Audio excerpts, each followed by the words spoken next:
Beyond words, master nonverbal cues in negotiation. The word negotiation might sound intimidating, like some sort of epic mental battle.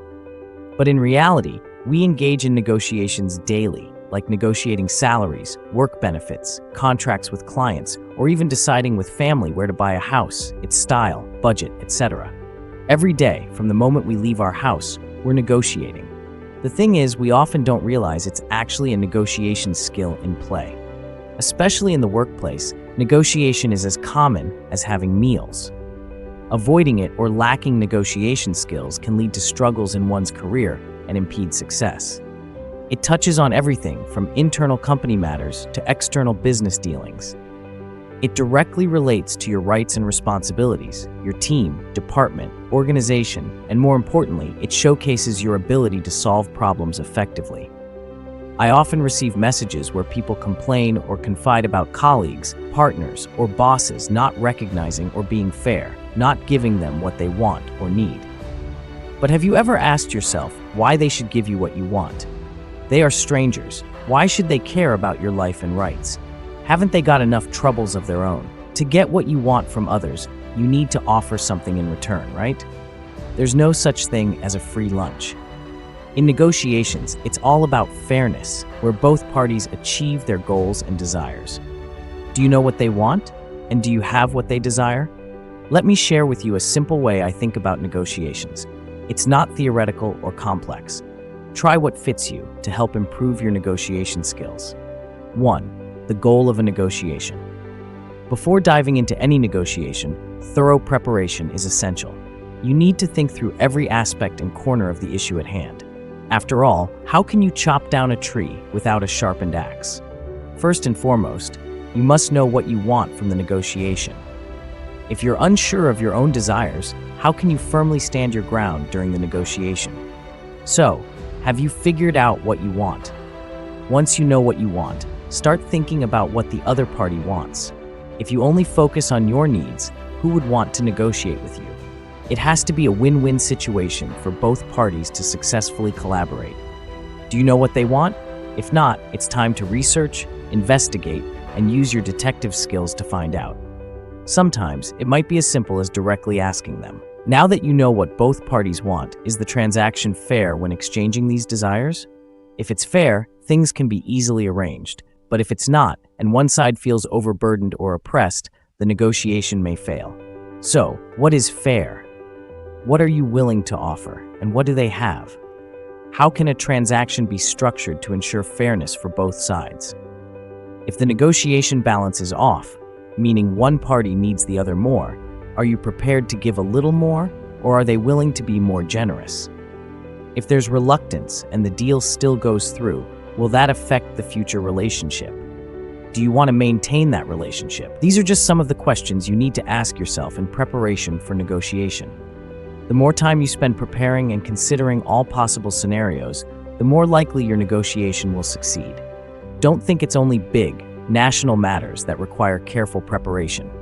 Everyday negotiations at work demand just as much time and thought. 2. Factors influencing negotiation. What or who can positively influence a negotiation? To facilitate smooth negotiations, think about how you can influence the outcome or the choices and decisions of the other party.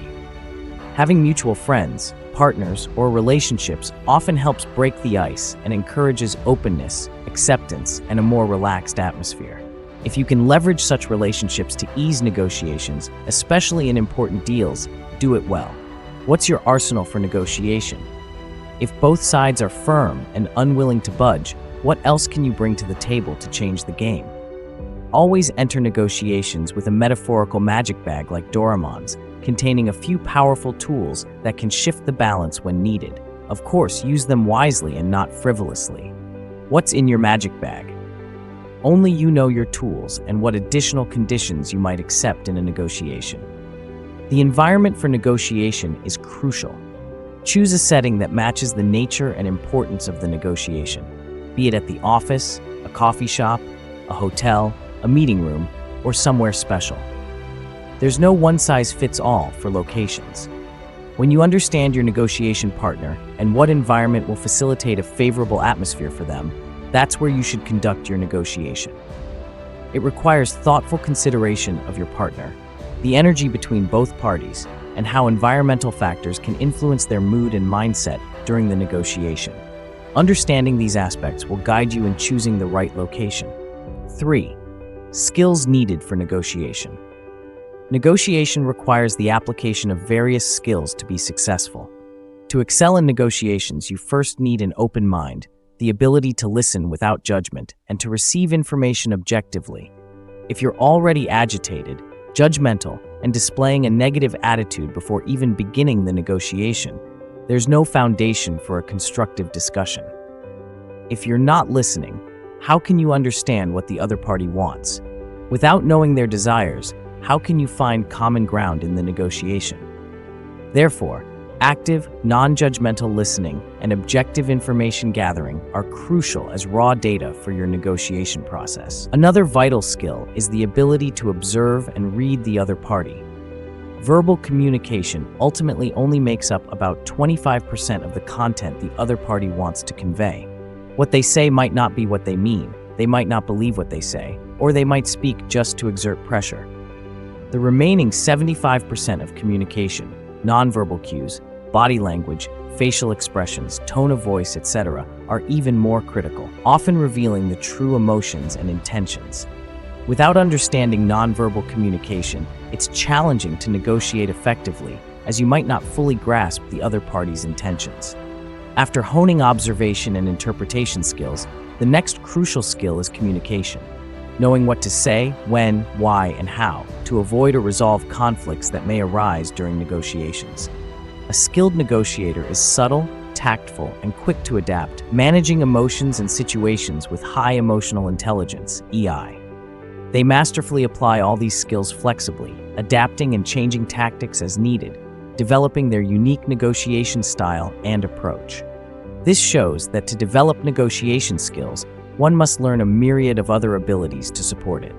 Therefore, it's not feasible to learn skills in isolation. One skill leads to another, with each skill complementing and refining the others. Recognizing this, everyone should have a personal development map based on their current abilities and future growth aspirations. The key is to continuously learn every day throughout one's life. Thank you for joining us on this journey of self-discovery and personal growth. Don't forget to like, share, and subscribe for more inspiring content.